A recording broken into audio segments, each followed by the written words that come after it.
Assim, eu queria colocar uma palavrinha nessa nossa conversa, que se chama oportunidade. Eu vivi muitas histórias em que essa palavra esteve presente no meu trabalho, e eu acho que ela é tão importante para os dias de hoje e para o futuro, que é da oportunidade que nascem as coisas diferenciadas, apropriadas e criativas.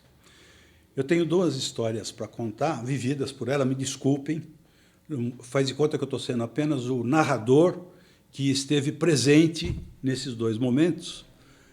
Um deles eu tive a participação, o outro eu só fui um mero espectador mesmo, mas que mostra bem o quanto que é importante você estar atento a tudo que está acontecendo à sua volta. A primeira delas, eu vou falar de uma história de mais de 50 anos. Eu trabalhava na Thompson, e o maior cliente da Thompson era São Paulo Alpargatas, Sim. Né? Que tinha inúmeros produtos e tal. Nós dividíamos a conta da Alpargatas com a então Standard, que depois virou Ogilvy.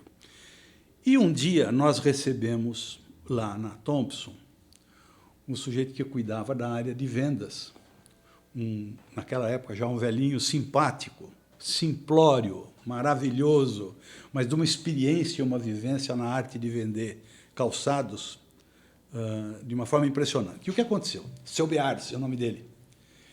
Seu Bearzi começou nos dando um briefing inesquecível, dizendo que a Alpargatas tinha em São José dos Campos uma máquina encostada que serviu para fazer aquela famosa Alpargatas roda, depois o conga, e não estava tendo mais utilidade.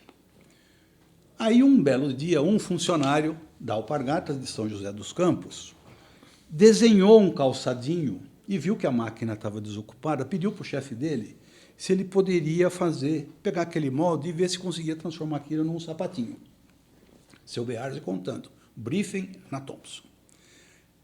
Esse funcionário fez, tirou 10 pares desse sapato, e esses pares de sapato foram distribuídos ali pelos funcionários que estavam acompanhando aquele teste.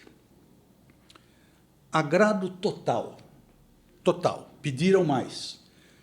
Aí botaram a máquina para funcionar, fizeram 100, depois 100 por dia, 500, e seu Bearzi contando, estou vendo ele falar. Agora, nós temos condições de fazer 50 mil pares dia. 50 mil pares dia. E acho que está na hora de dar uma tuchadinha na propaganda para lançar esse produto. Tuchadinha. Qual é o nome desse produto? Conga. Quichute. Quichute, lembrei. Lembra do quichute? Que era aquele que a meninada usava, ia para a escola, não gastava sola. E era... Tinha até umas travazinhas, ele era um pouquinho alto. Era uma chuteira de borracha. Quichute.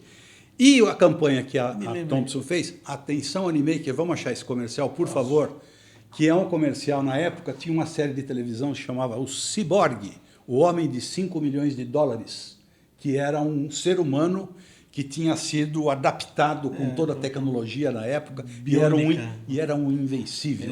A biônica. E o comercial foi feito usando o ciborgue como personagem, dada a resistência que o Quichute tinha. Sabe, né? Que genial isso. Uma oportunidade desenvolvida por um operário de fábrica. Fantástico. A criatividade não tem hierarquia. A criatividade tem o livre pensar, é só pensar. É tentar descobrir como fazer melhor as coisas de maneira diferente. Acho que essa história, ela ilustra bem isso. A outra, e nessa eu tive a oportunidade de participar, nós estamos falando do ano de 1900... Não, mas fiquei curioso, Zé. O Quichute sobreviveu um longo tempo, não? Muito, vendeu horrores. Ele chegou a ser exportado? Não saberia dizer. Não sabia, porque depois eu saí da Thompson, não tive mais contato com a conta da... Eu sei que durante muitos anos vendeu muito. Eu não sei se hoje ainda existe. Que eu me lembro que, na época, alguns governos, algumas secretarias de educação, quando entregavam o uniforme, entregavam o Quichute junto. Olha aí, que beleza. Estamos falando coisa de décadas atrás. Pulando para 1988, a Norton tinha a conta da Parker. Detalhe, tempos atrás eu contei essa história que pediram e eu estava falando com um jovem. E eu falei várias vezes Parker, não sabia o que é. Aí ele me interrompeu no meio da história e falou, escuta, o que é Parker? Desculpa, estamos falando da Canetas Parker, por favor, que ninguém sabe mais o que é Parker. A Canetas Parker era uma caneta conhecida mundialmente e ela começou na Inglaterra e ela começou em 1888, que foi feita a primeira caneta tinteiro, era caneta a tinta. E a Parker lançava produtos com o ano a partir de 1981. A caneta mais famosa que eles lançaram foi a famosa Parker 51, que vendeu horrores.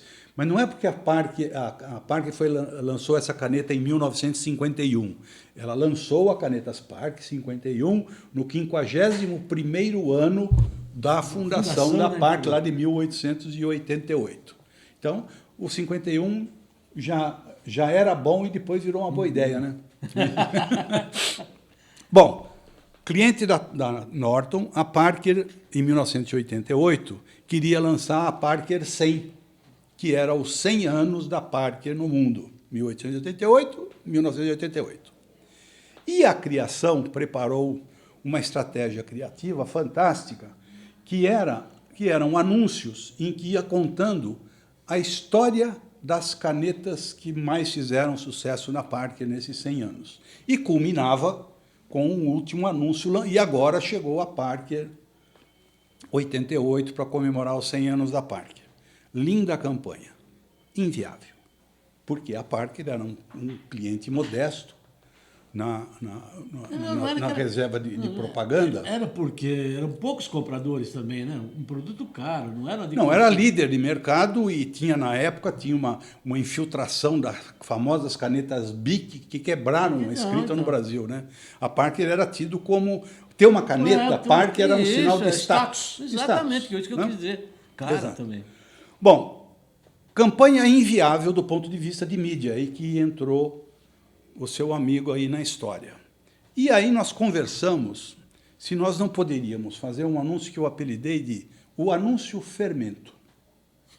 O que era o anúncio fermento? Um anúncio, aqui vai estar mal reproduzido, mas nós vamos poder localizar isso melhor, Carlão, sim, e buscar essa sequência nesse livro aqui editado pela SPM, que conta muito bem o que é isso.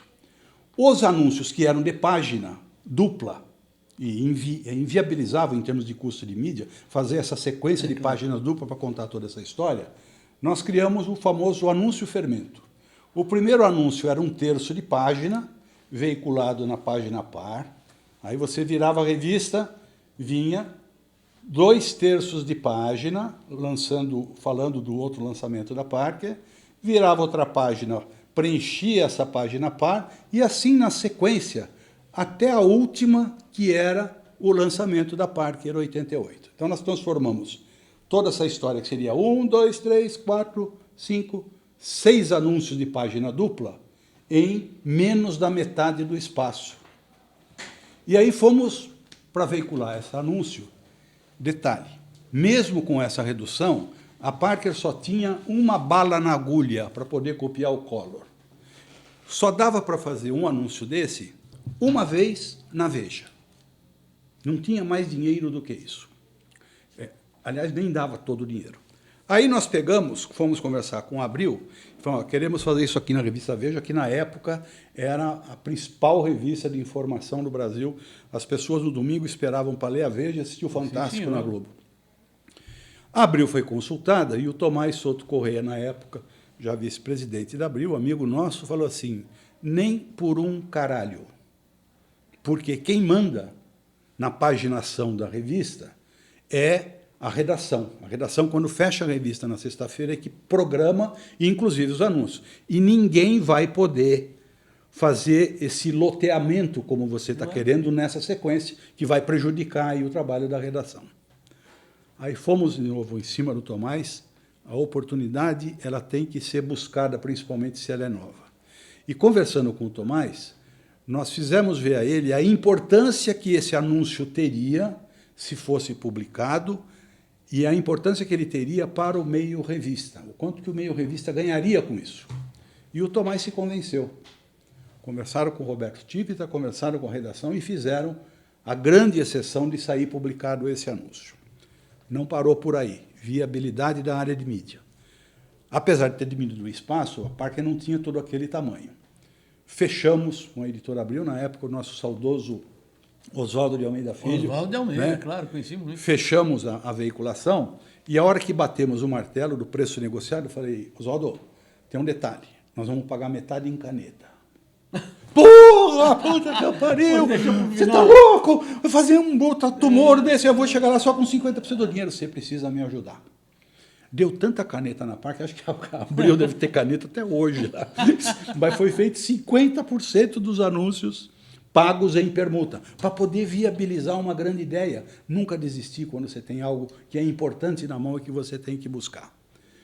Para terminar, na época, a Veja, ao distribuir a edição, ela recolhia a edição não vendida. O reparte. O reparte, aquilo que não vendia.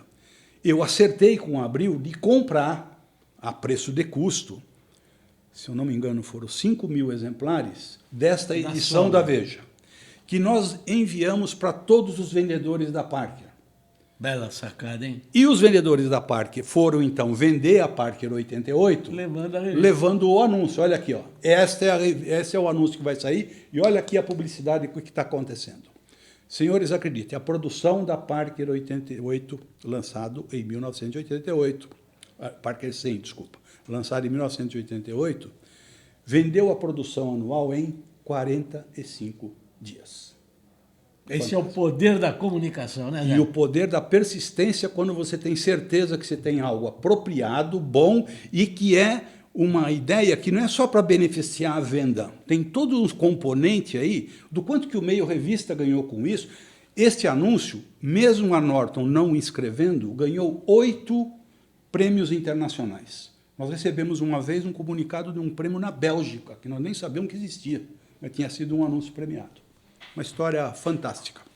Parabéns, Zé. Parabéns. Criativo. Criativo WTF.